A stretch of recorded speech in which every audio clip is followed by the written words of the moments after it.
Bricklayer gets mocked for bringing a violin, but when he plays, the entire worksite stops to listen.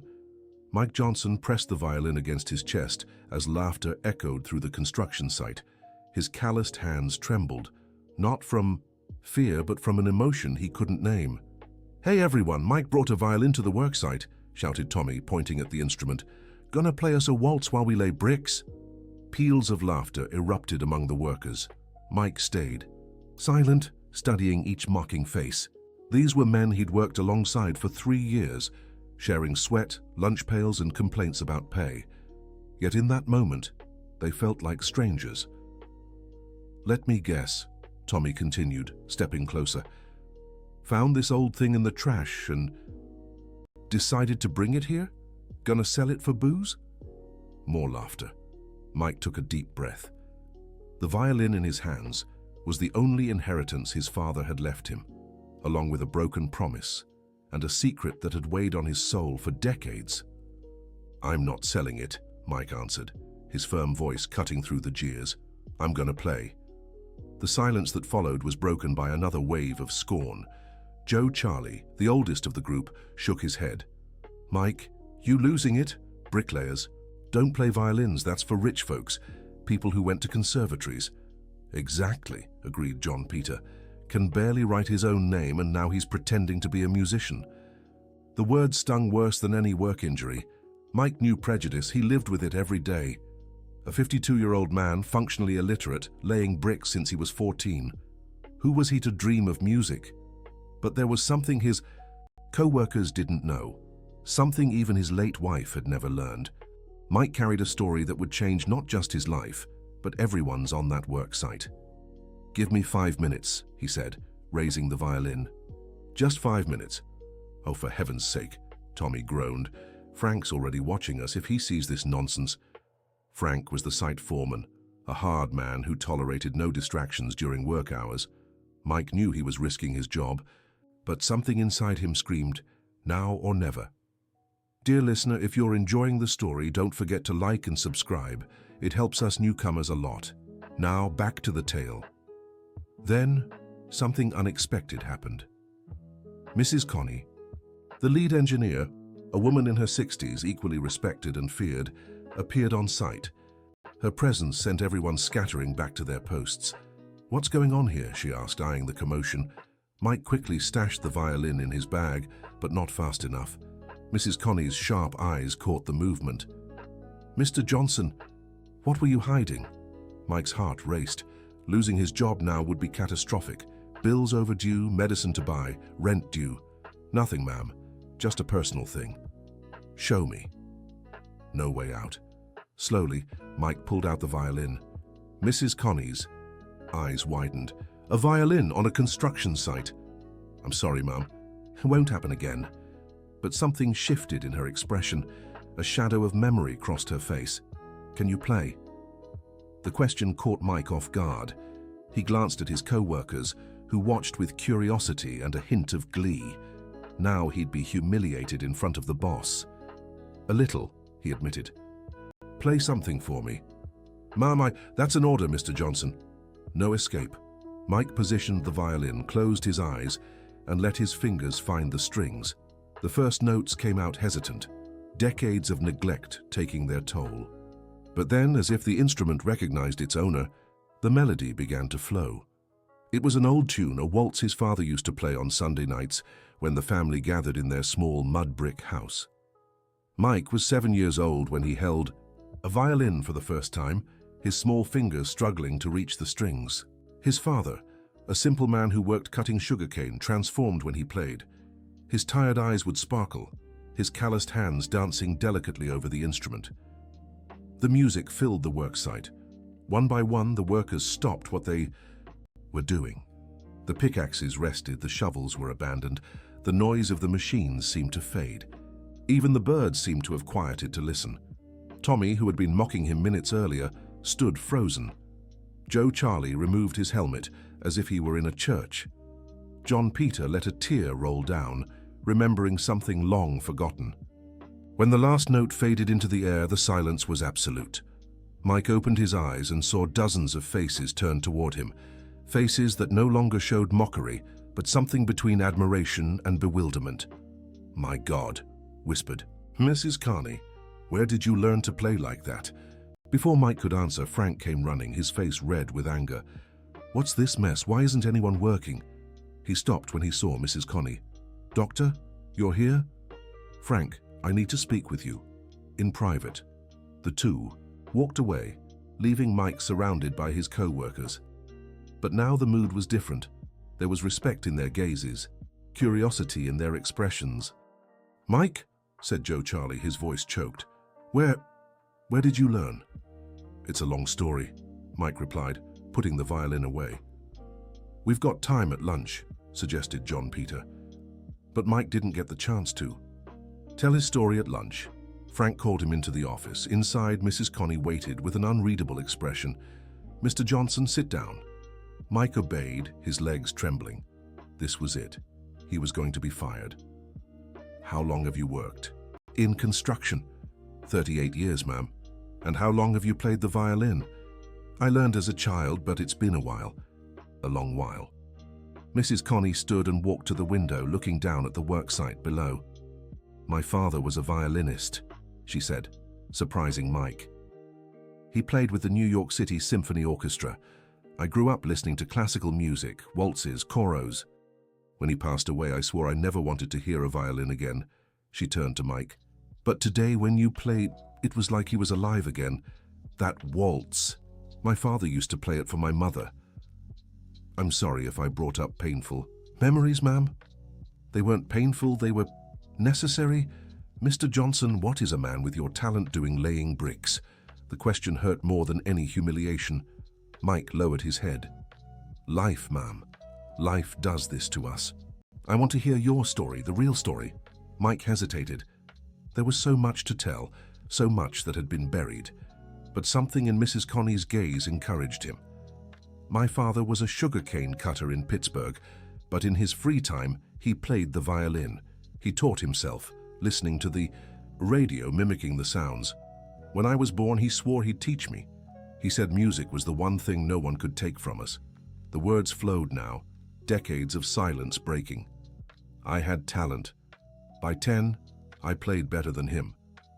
At 12, a teacher in town heard me play and said I had a future, that I could get a scholarship to a conservatory. My father was so proud." Mike's voice faltered. Mrs. Connie waited patiently. "But then my father got sick. Cancer. The treatments were expensive, and my mother didn't work. At 14, I dropped out of school and went to work in construction. The violin stayed tucked away. My father died thinking it was temporary, that I'd go back to studying, and I never did. I married young, had kids. The bills never stopped coming, ma'am. Music became a childhood dream. Except now. Now? My kids are grown. My wife passed last year. I found the violin stored away and thought maybe I could play just one more time, even if it was just to remember my father." The silence filled the room. Mrs. Connie sat back down. "Mr. Johnson, I'm going to make you an offer, but first I need to tell you my own story." Mike looked up, surprised. "I grew up with a silver spoon.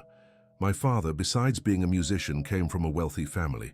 I attended the best schools, graduated as an engineer when it was still rare for women in the field. But do you know what he wanted most?" Mike shook his head.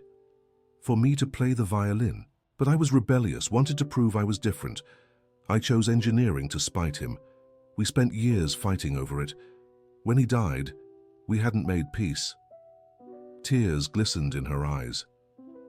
"Today, when you played, it felt like the universe was giving me a second chance. I can't go back and learn the violin for my father, but I can do something for someone who has the gift I rejected. I don't understand, ma'am.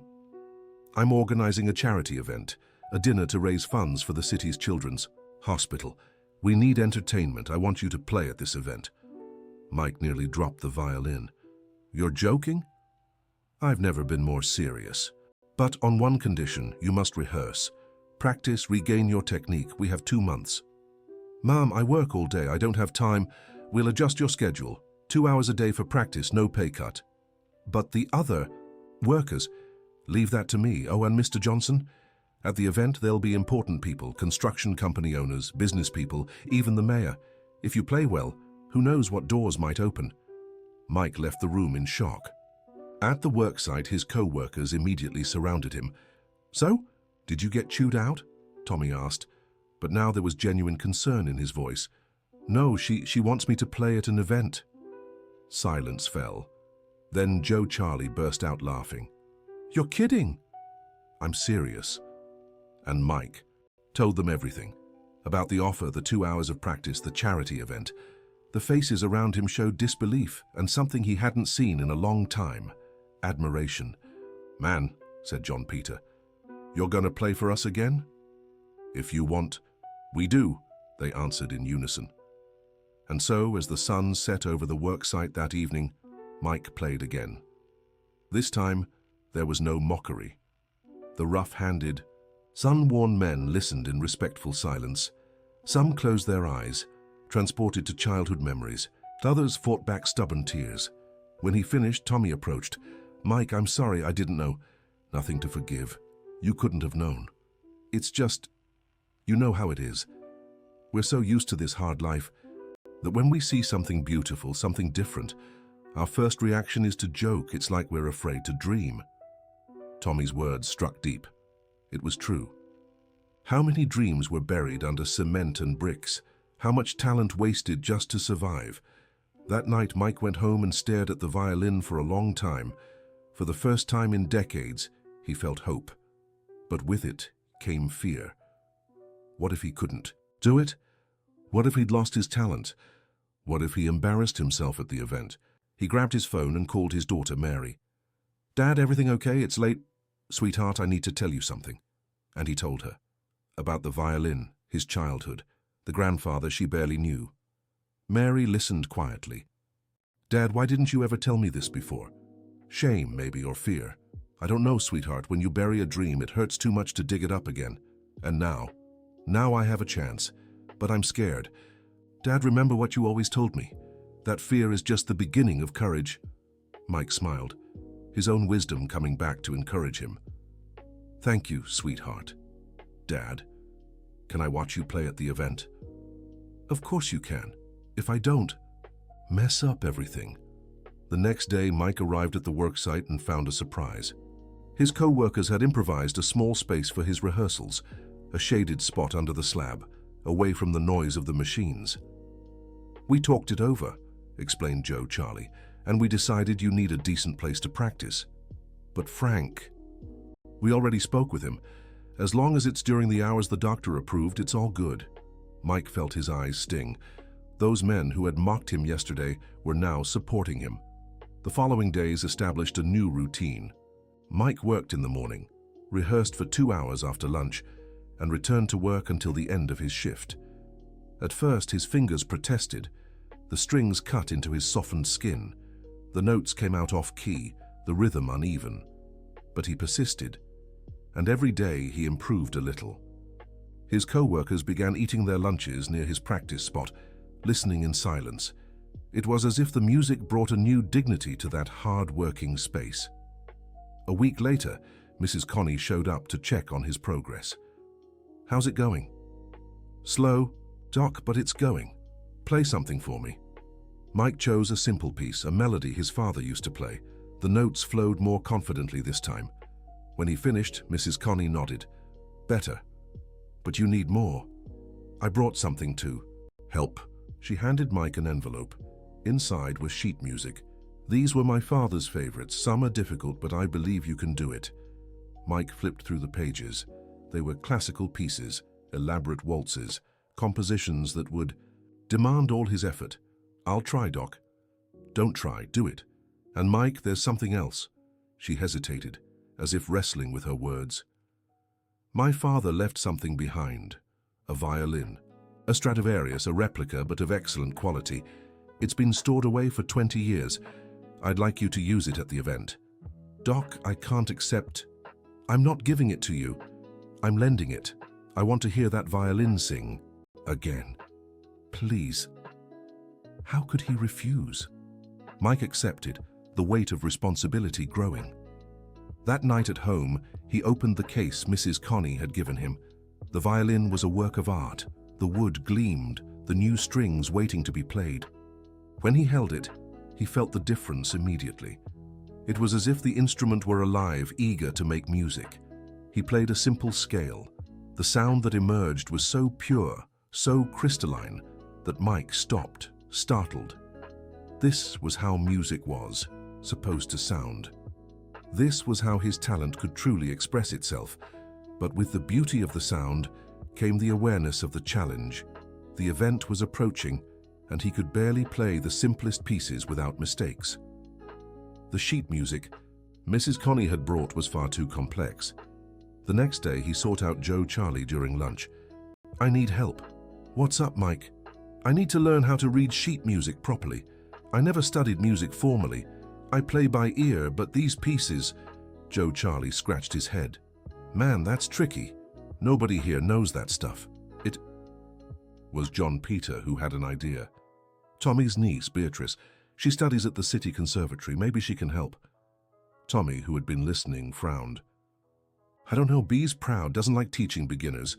"But Mike's not a beginner," Joe Charlie argued. "He just needs to learn how to read the notes." "I can pay," Mike offered. "Not much, but..." "I'll talk to her," Tommy promised. "But no guarantees." 2 days later, Tommy brought the answer. Beatrice had agreed, but with conditions. The lessons would be at night, at her place, and Mike would have to push himself. She wouldn't tolerate laziness or excuses. The first meeting was tense. Beatrice was 22, her hair pulled into a severe bun, glasses giving her a professorial air.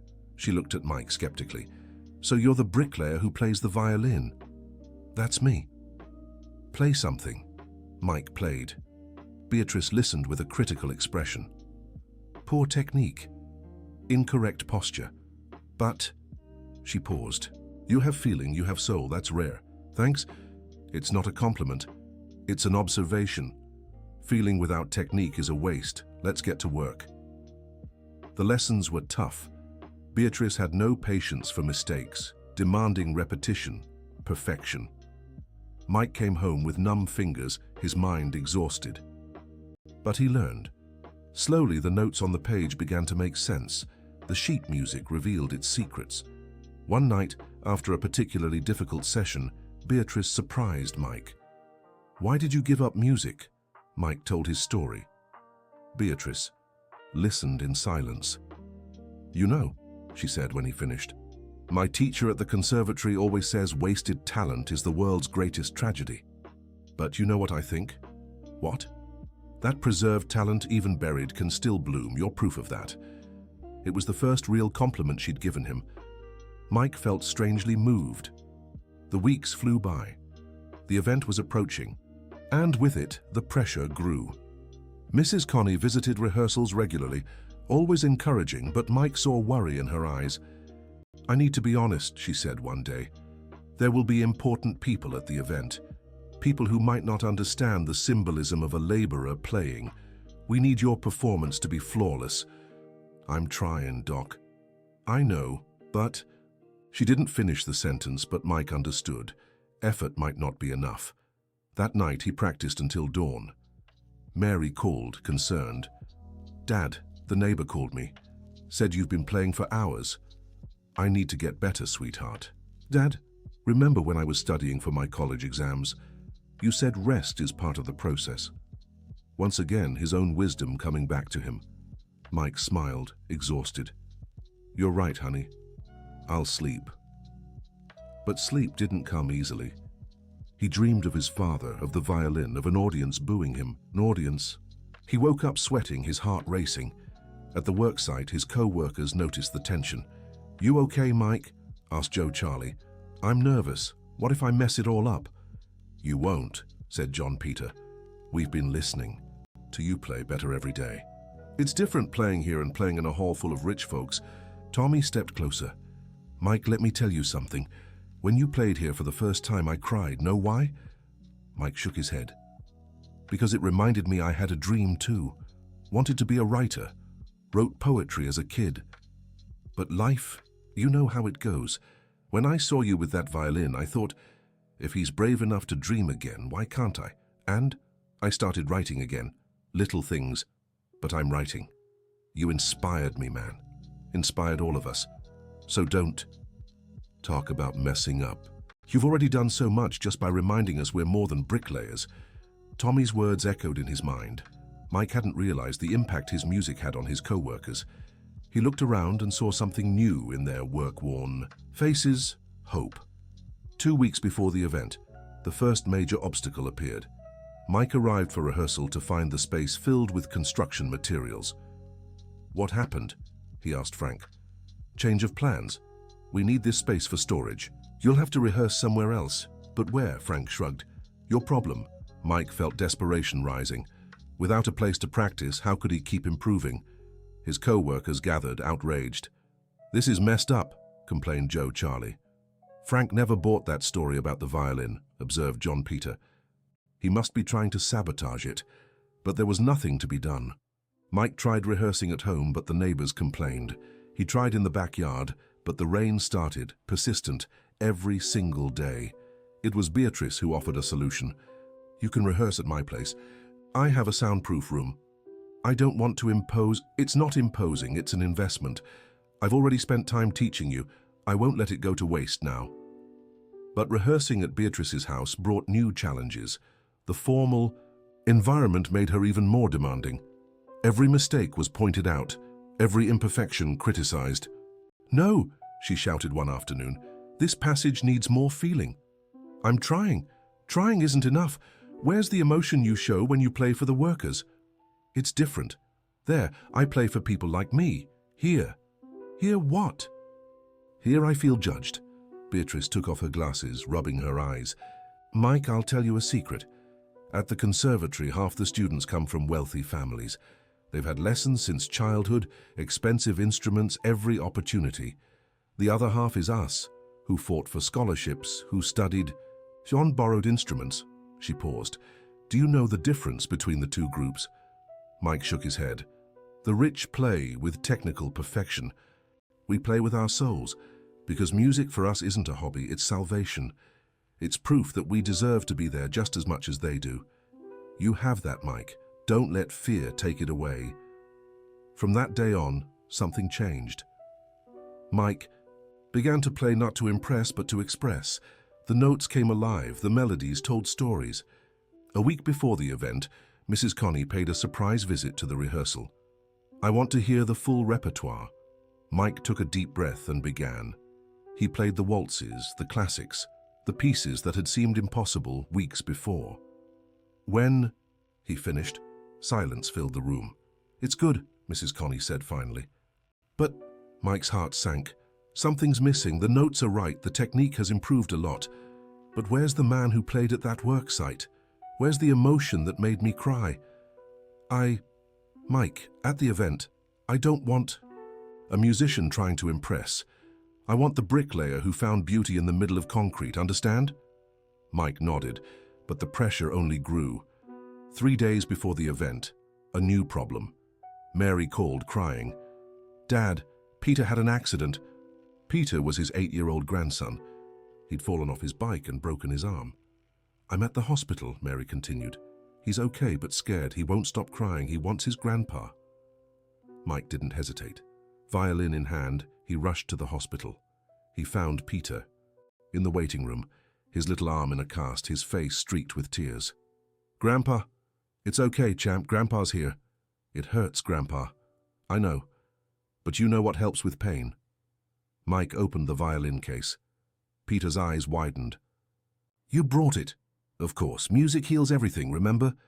And there in the hospital waiting room, Mike played. Not the complex pieces for the event, but simple melodies, lullabies he'd played for Peter as a baby. Other patients began to pay attention. An elderly woman smiled. A mother with a baby in her arms came closer. Soon, a small audience had gathered. When he finished, spontaneous applause echoed. Peter, his pain forgotten, clapped with his good hand. "Play more, Grandpa." And Mike played. For an hour, he turned the waiting room into an impromptu concert. When he finally stopped, a nurse approached. "Sir, administration wants to speak with you." Mike's heart froze. Would he be scolded for disturbing the hospital? But the administrator, a young woman, was smiling. "Sir, that was beautiful. The patients loved it. Have you ever thought about volunteering, playing for the patients?" "I don't know. I work in construction. I don't have much time." "Think about it. Music in hospitals makes a difference. Here's my card." On the way back, with Peter asleep in Mary's arms, she said, "Dad, did you see how happy everyone was? That's how your music does. It's different, sweetheart. At the hospital, I played without thinking. At the event, then don't think, just play." Easier said than done. With just one day left before the event, Mike could barely sleep. He rehearsed every piece, every movement in his mind. At the worksite, his co-workers had prepared a surprise. During lunch, they formed a circle. "We want to hear the whole repertoire," announced Joe Charlie. "A full rehearsal." "Guys, no excuses," Tommy cut in. "You're our representative out there. We want to make sure you'll blow them away." And Mike played. Under the midday sun, sweat dripping beneath his helmet, his fingers glided over the strings. He played from the heart, forgetting technique, remembering only his father, the promise, the buried dream now resurfacing. When he finished, the silence was absolute. Then one by one the workers stood up. They applauded on their feet, some with tears in their eyes. "You're gonna blow them away," said John Peter, his voice choked. "You'll show them that a bricklayer has a soul too." That night, the eve of the event, Mike polished the borrowed violin until it shone. He went over the sheet music, checked every detail. Mary arrived with the outfit he would wear, a suit that had belonged to her father, tailored for him. "It looks perfect, Dad." "Does it? I don't just look like a bricklayer playing dress-up. You look like a musician who happens to work in construction." Mike smiled, but the nerves lingered. The phone rang. It was Mrs. Connie. "How are you holding up?" "Nervous, Doctor." "That's normal. Mike, I want you to know, no matter what happens tomorrow, I'm proud of you. You gave me back something I thought was lost forever." "Thank you, Doctor. Get some rest. Tomorrow's your big day." But sleep wouldn't come. Mike spent the night reliving every moment of his journey. His co-workers' laughter, the unexpected, support, Beatrice's lessons, the tears at the hospital. How had he gotten here? Dear listener, if you're enjoying the story, don't forget to like and especially subscribe to the channel. It helps us a lot as we're just starting out. Now continuing. The day of the event dawned cloudy. Mike took it as a bad omen. At the worksite, the work flowed differently. Everyone knew that tonight, one of them would step into another world, representing them all. "It'll be fine," they kept saying, but Mike saw nervousness in their eyes too. At 5 in the afternoon, dismissed early by Mrs. Connie, Mike went home to get ready. The long shower didn't wash away his anxiety. His hands shook as he shaved. The suit felt tight, though Mary assured him it was perfect. "Dad, you look handsome." "I look like a penguin." A fancy penguin. Peter, his arm still in a cast, hugged his grandfather. "Grandpa, can you play that song from the hospital?" "Not today, champ. Today, Grandpa's playing for other people." "Will they clap like at the hospital?" The innocent question struck something in Mike. At the hospital, he'd played without fear, just wanting to cheer up his grandson. Why couldn't he do the same at the event? The hotel ballroom was intimidating. Crystal chandeliers, tables decorated with flowers, waiters in white gloves. Mike entered through the service entrance as instructed, the violin heavy in his hands. Backstage, he met other musicians, a string quartet playing after him, young conservatory students who eyed him with curiosity. "You're the bricklayer?" one asked, not unkindly but with genuine interest. "Yeah." "Cool, good luck."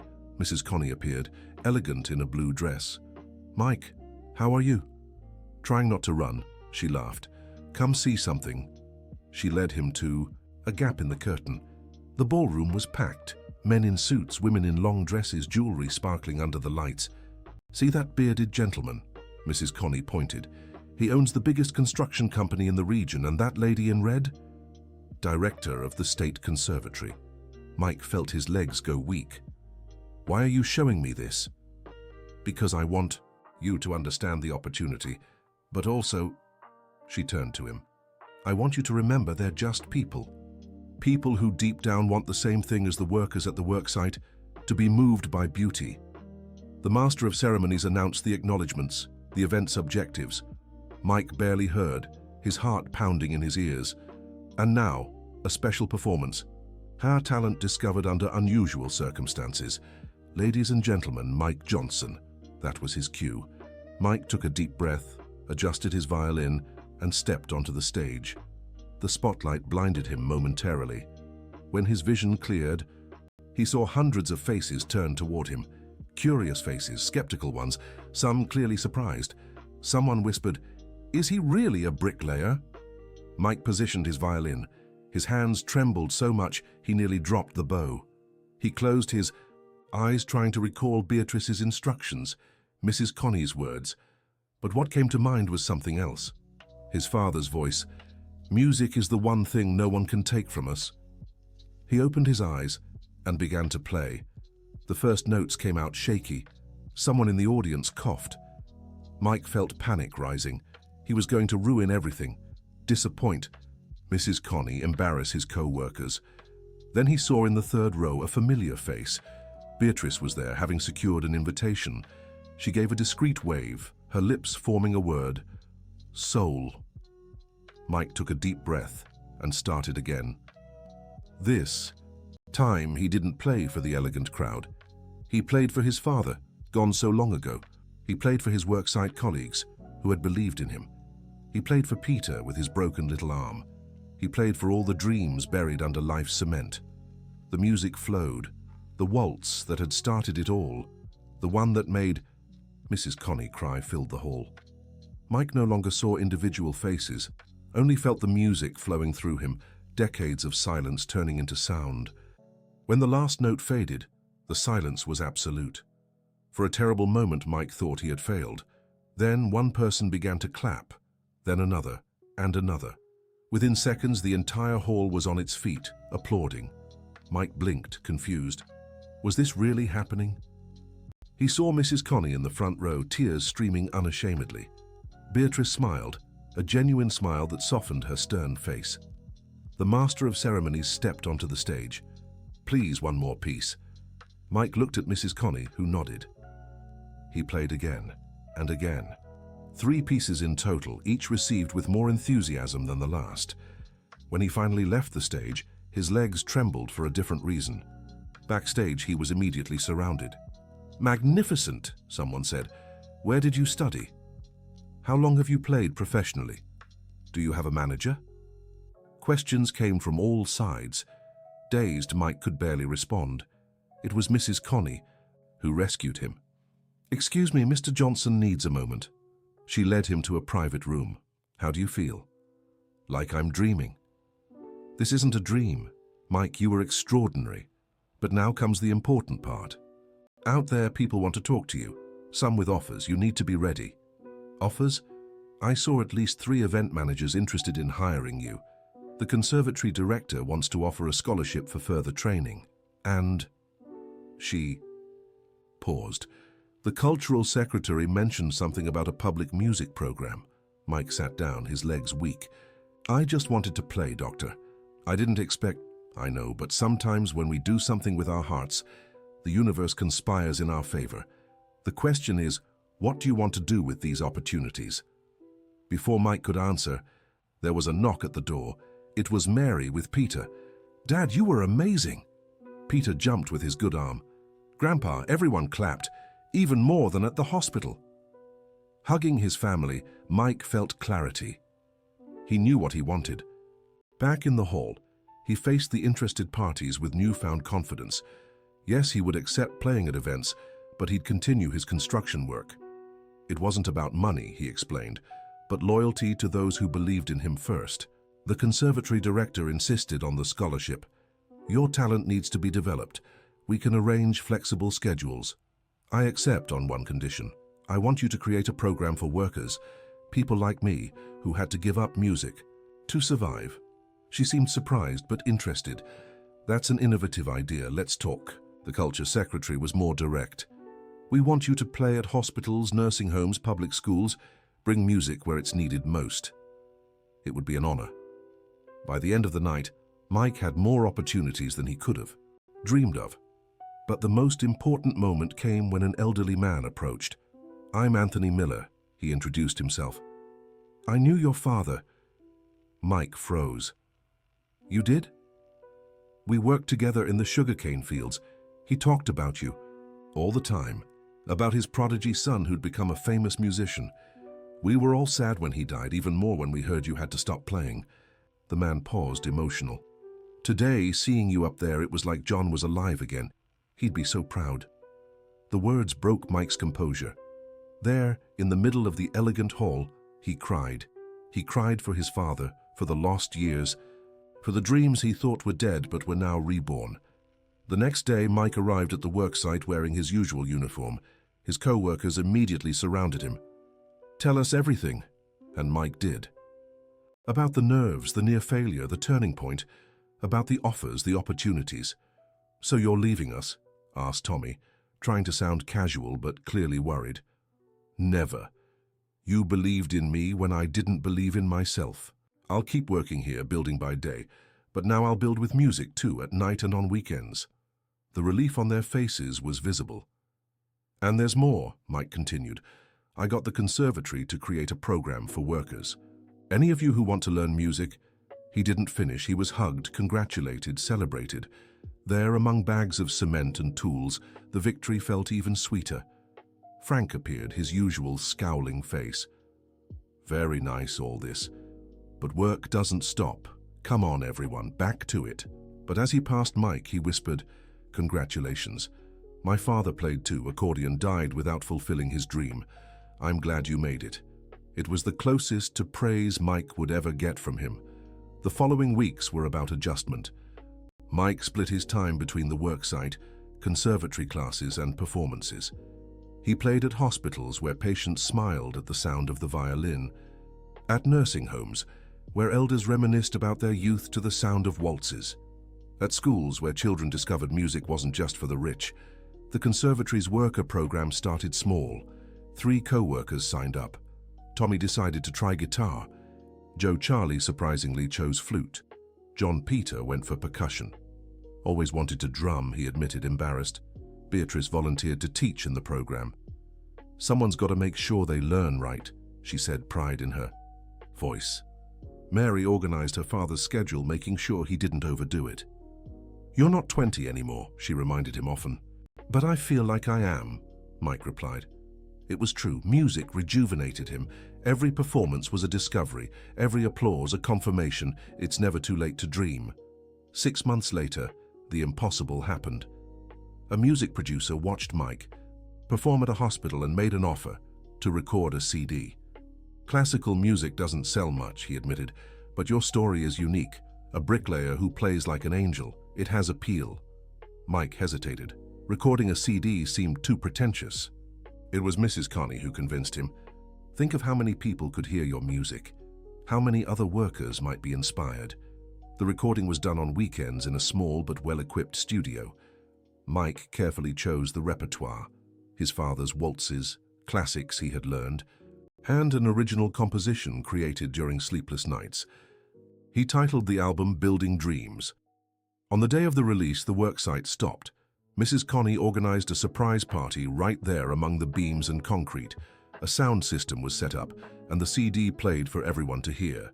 Seeing his co-workers, rough men with calloused hands, listening with emotion to his professionally recorded music, was the most precious moment for Mike. "Look at that," said Joe Charlie. "Our bricklayer has become a real artist." "I'm still a bricklayer," Mike corrected. "Only now I build with bricks and musical notes." The CD sold modestly, but enough to draw attention. Invitations to play in other cities came in. Local TV shows wanted interviews. Newspapers ran stories about the bricklayer violinist. But fame brought challenges. Some co-workers, not from his site but other jobs, started treating him differently. Some with poorly hidden envy, others with self-serving flattery.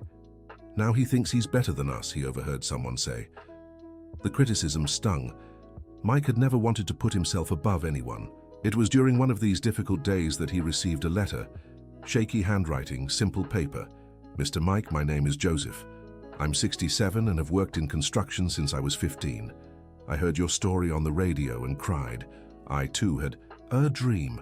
I wanted to be a painter. I gave up so long ago I'd almost forgotten. But hearing you play, I thought, if he could do it, why can't I try?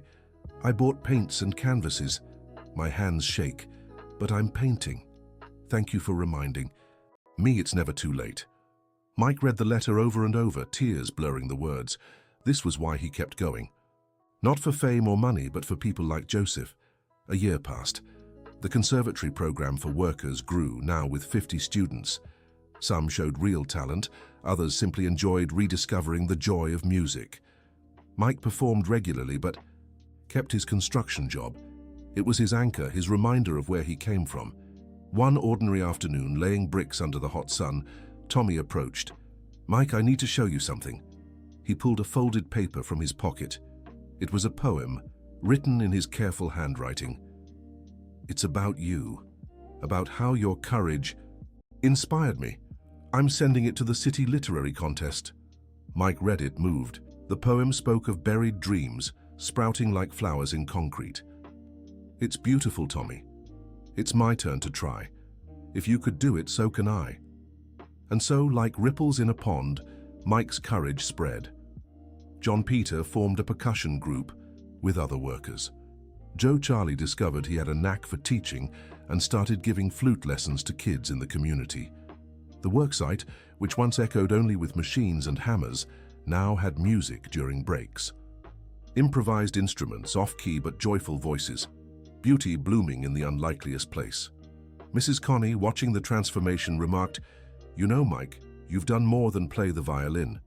You've reminded all of us that we're whole people, not just roles, that a bricklayer can be a musician, that an engineer can cry at a waltz, that beauty can exist anywhere." 2 years passed. Peter, now 10, began learning the violin from his grandfather. He showed talent, but more importantly, he showed passion. "Grandpa, when I grow up, I want to be like you. A musician? No, brave." The answer caught Mike off guard. Brave.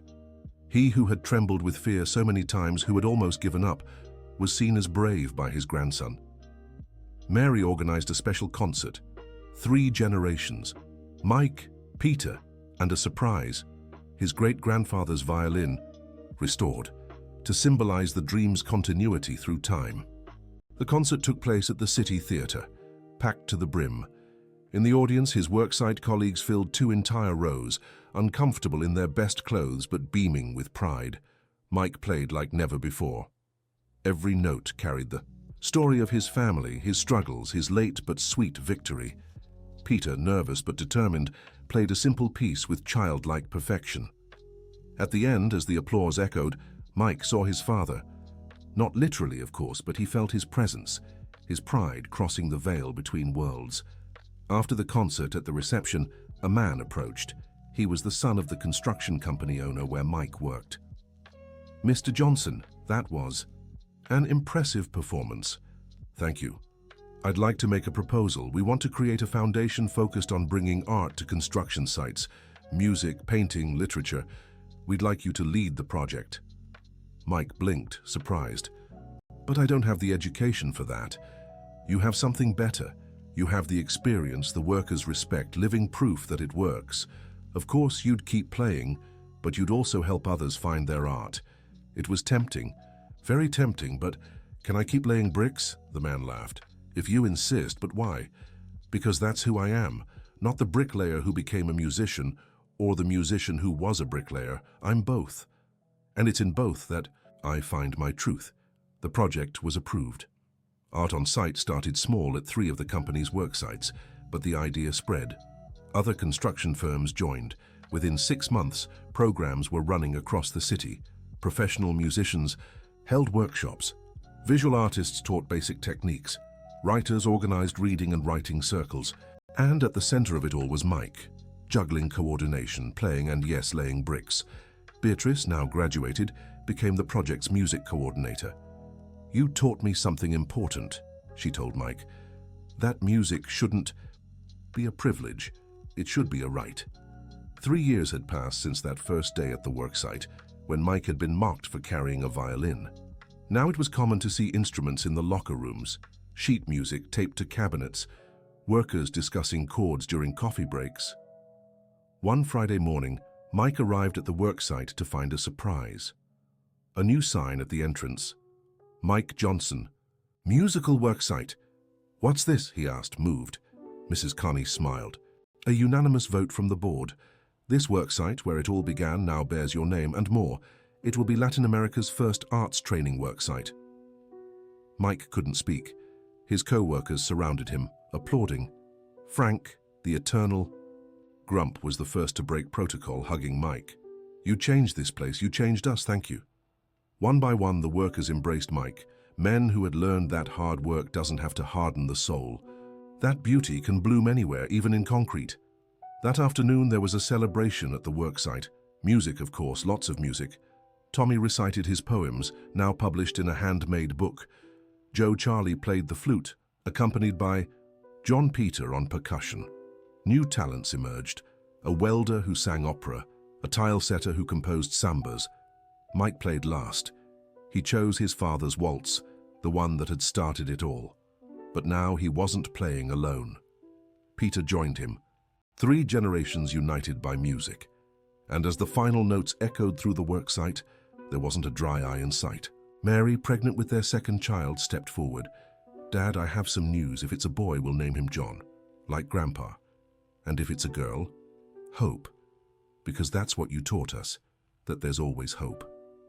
The sun set. Over the worksite, painting the concrete in gold. Mike put away his violin, put on his helmet, and returned to work. There was a wall to build, dreams to construct, note by note, brick by brick. In the distance, Mrs. Connie watched, her heart full. She had been right that first day. Where is the man who played at the worksite? He was there, he always had been. He just needed someone to believe. 5 years passed. The Art on Site program expanded across the state. Mike traveled, giving talks, playing music, inspiring others. But he always returned to his worksite, to his bricks, to his truth. Peter, now a teenager, had become a promising violinist. He earned a scholarship to study at the conservatory, but insisted on continuing to play at hospitals with his grandfather. That's where music really matters, he said, wise beyond his years. John, the youngest grandson, showed a talent for piano. Music flowed through the family's veins, no longer a frustrated dream, but a vibrant reality. At a simple yet moving ceremony, Mike was named an honorary citizen of the city. In his speech, he said, "I've received many honors over the years, but the greatest remains the same, looking into the eyes of my fellow workers and seeing not resignation but hope, seeing men and women who've discovered they're more than their jobs, they're artists of life." Tommy published his first book of poetry. In the dedication, "To Mike, who showed me that a bricklayer can also rhyme." Joe Charlie opened a small music school in the outskirts. John Peter became a professional percussionist without leaving construction. "I need both," he explained. "One gives me a living, the other gives me a soul." That was their philosophy. Art and labor, beauty and sweat, dreams and reality walking hand in hand.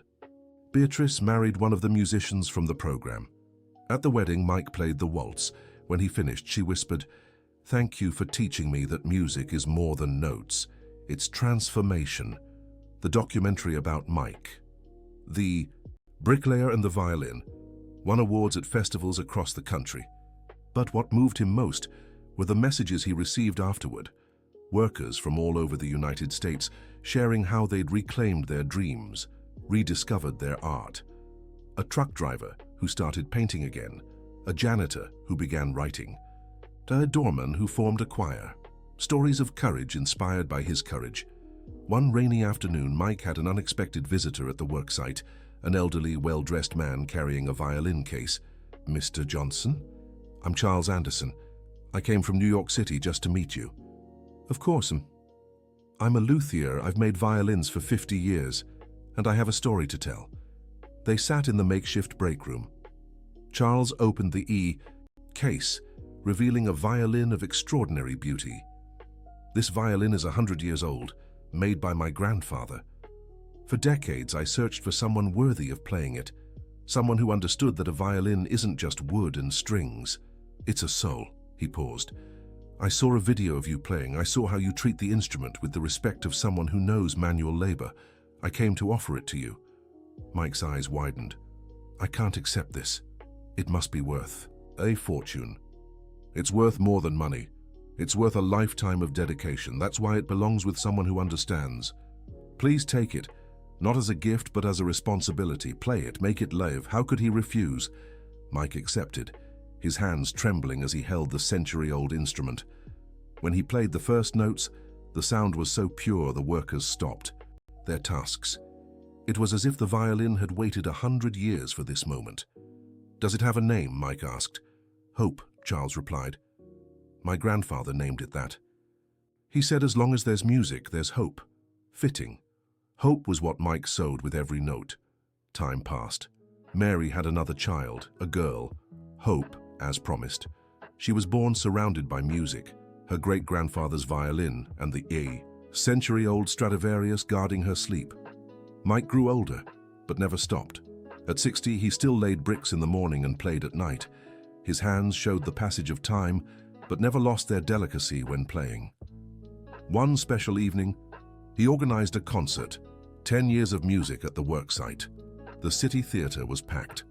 In the audience, hundreds of workers who had discovered their art. On stage, an unlikely orchestra, bricklayers, painters, plumbers, all united by music. Mike conducted and played.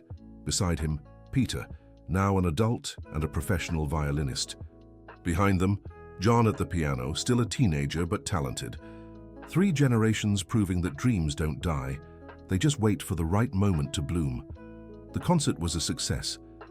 But the most moving moment came at the end. The worker musicians performed a collective composition, Worksite Symphony. The sounds of hammers became percussion, saws created melodies, labor and art fused into a single piece. When the final chords echoed, the theater erupted in applause. Mike, center stage, wept openly, not from sadness, but from fulfillment. The boy who had abandoned music to survive had become the man who brought music to those who survive. Backstage, Mrs. Connie, now retired but ever present, hugged Mike. Do you know what you've accomplished? I played to a packed theater. No, you proved that every human being deserves beauty. That art isn't a luxury, it's a necessity. That a bricklayer can move an audience, that a plumber can create symphonies. You democratized the dream. The words lingered, democratizing the dream. That, deep down, was what he'd done. Years later, retired from construction but not from music, Mike kept a routine. Every morning he visited a different worksite. He brought the violin Hope and played during the workers' coffee break. Why do you still do this? Asked Peter, worried about his grandfather's health. Because someone needs to remind them. Every day someone wakes up thinking they're just a bricklayer, just a painter, just a laborer. Someone needs to show them they're more. And he played. For men and women with calloused hands and dormant dreams. Sometimes someone would approach him afterward. You know, I have a dream too. And Mike would smile knowing another seed had been planted. On a special day, he took his 3 grandchildren to the old worksite, now a cultural center. He showed them where it all began. This is where they laughed at me, he said. And this is where I learned life's greatest lesson. What was it, Grandpa? Asked Hope, the youngest. That the fear of ridicule kills more dreams than failure ever could.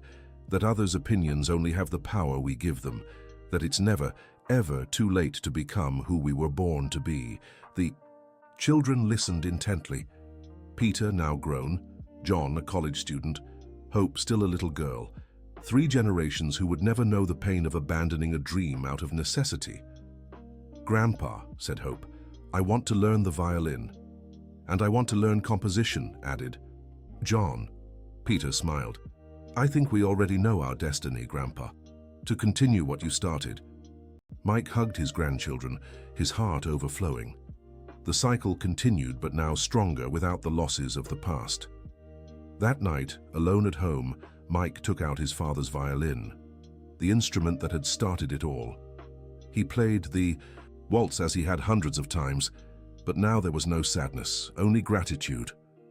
"I did it, Dad," he whispered. "Not the way we planned, but I did it. And more, I helped others do it too." The night wind carried the notes far away, spreading music across the city. Somewhere a tired worker heard it and smiled. Somewhere a child decided they wanted to learn an instrument. Somewhere a dream woke up. Mike put away the violin and went to sleep. Tomorrow there would be more work sites to visit, more music to share, more hope to sow. Because he had discovered, on that distant afternoon when he was mocked by his co-workers, a fundamental truth. Beauty doesn't choose where to be born. It blooms where it finds courage. And courage, Mike had learned, is just another name for love. Love for music, love for dreams, love for the endless possibility that lives in every human being. The bricklayer who dared to bring a violin to the worksite became a legend. Not for the awards or recognition, but for something greater, for proving that every heart carries a symphony waiting to be played. All it took was someone to strike the first note, and Mike had. A note that became a chord, that became a melody, that became a symphony. The symphony of dreams fulfilled, played by calloused hands but free souls. In the end, it didn't matter if he was a bricklayer or a musician. He was both. He was everyone. He was human, in his fullest and most beautiful expression, and that no mockery could ever take away. The end. Now tell us what you thought of the story and where you're reading from. If Mike inspired you to reclaim a long-forgotten dream, share it with us in the comments. Is it ever too late to start again? We'd love to hear your thoughts. Thank you so much for joining us on this journey. Don't forget to like and, most importantly, subscribe for more heartwarming stories.